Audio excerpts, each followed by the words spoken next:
with Phoebe at Flinders University laboratory, Paleo laboratory. Hello, Phoebe. Hi, how you going? I'm pretty good, and we're surrounded by some bones. Yeah, we some are. Fossils.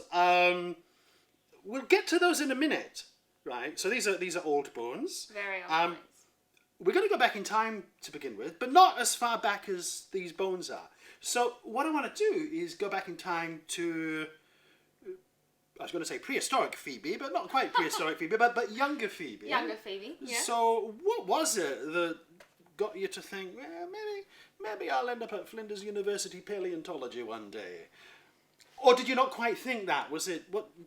How did it start for you? I didn't really quite think that. I mean, I've always loved anatomy and physiology and the way the body works, but it took me a while to get into this stream of paleontology because I didn't quite understand it previously, so I made decisions to go into other streams like physiotherapy before I realised that it wasn't just any morphology that I was interested in, it was birds.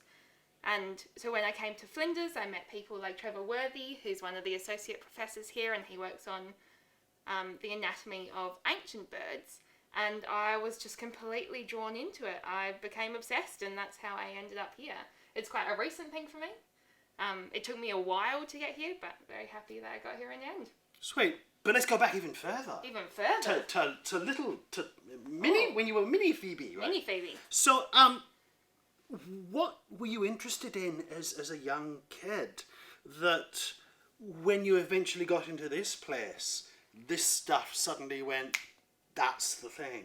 Like, were you that, and I've asked, I think most of the people that we've been chatting to, were you that kid that's like, oh, T-Rex, I love you? No. You weren't the dinosaur kid? No, I wasn't the dinosaur kid, unfortunately. Interestingly, but so many of the paleos that I've been speaking to weren't necessarily that kid. Okay, although I have felt left out sometimes. I've come into this paleontology world where so many people were driven by seeing Jurassic Park when they were younger, and that just got them this love of dinosaurs and then this love of the ancient world. But I think I missed out on that. It wasn't something that really drew me in a lot when I was really little. But I was a dancer when I was younger, so I was obsessed with that side of the world, the artistic side of the world. But as I moved through school, especially into high school, I realised that I had a love for biology and the outside world with plants and birds and everything, and it just expanded from there. And that's how I ended up here. But it's interesting, isn't it? Because dance and drawing and creativity and art, people used to think art and science were these things that are so far apart, but both art and science are a way of making sense of chaos in the universe, aren't they? Well, I think with dance especially is that it really got me interested in how the body works, how we move the body, the muscles, the bones that allow us to do that, and how we can manipulate the body to get these beautiful shapes and movements and things like that. And you see that all over the world in every type of species, every type of animal. So it's really that interest that I got from dance in how the body works that also drew me to this kind of biology, anatomy side of things. Fascinating. And of course we know that birds also dance, don't they? They do, yes.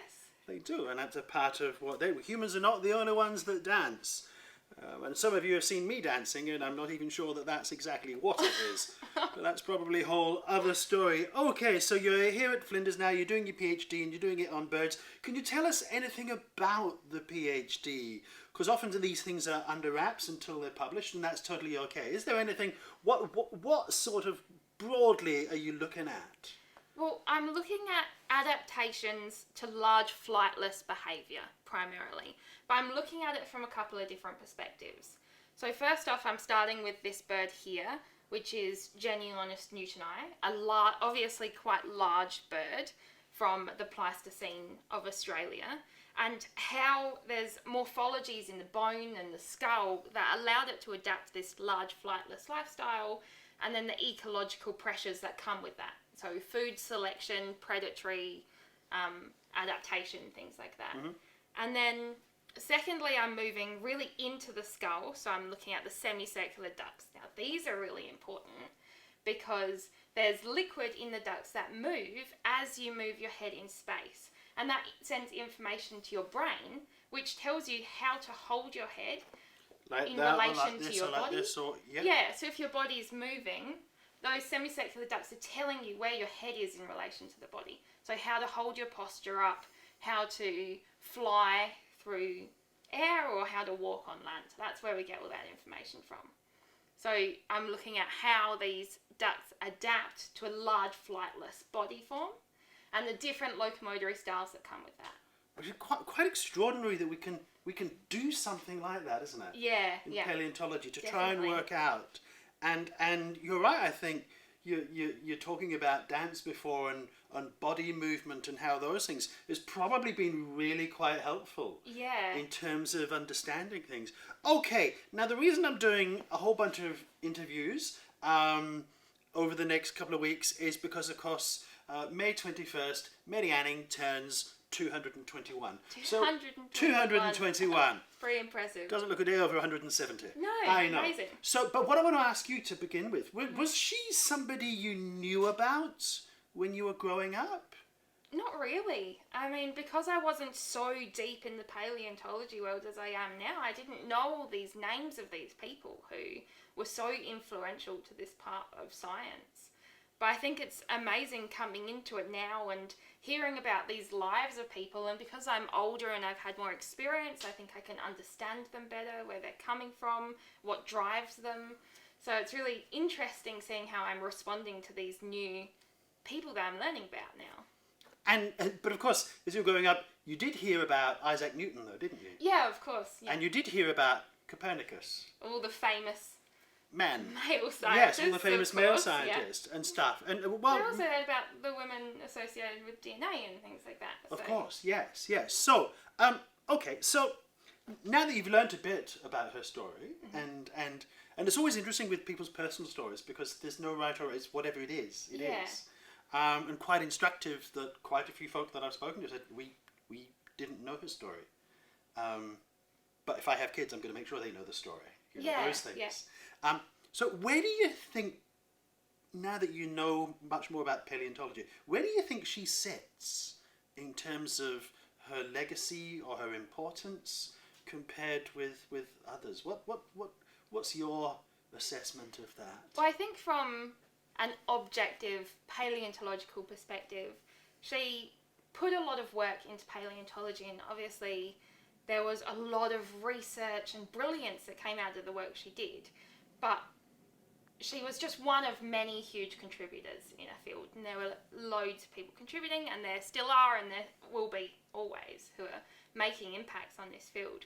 But I think that she was so early on, and she was just a normal woman. There wasn't anything amazing about her or her lifestyle. She wasn't super lucky growing up in an incredibly rich family or And had anything like quite that. a lot of challenges. Yeah, so she was just a normal woman who decided that she wanted to do something, and she just went and did that despite the walls that were built around her by other people. Yeah, So I because think go on. that's something that's really incredible, and I think that's what makes her stand out above these other contributors to this field. Because we often hear that phrase, and I've heard it a few times. You can't be what you can't see. Well, she had no one to see, Yeah, so she said, "Well, I'm going to be the person I can't see. yeah. I'm the hero I've been working greater." And I don't think that was necessarily her thinking. She just loved this stuff so much Yeah. that she just went out and did it. She just said, I don't know what is going to happen in the future, but I want to do this now. Absolutely. So I think that's what drove her, and that's why she's such a big influence on a lot of people. Phoebe, it has been absolutely fantastic. We all look forward to when your PhD is published and we can all read it and see it and you become Dr. Phoebe. Yeah, that would be very nice. Thank you for joining us, and Thank you. happy birthday, Mary Anning. Happy birthday.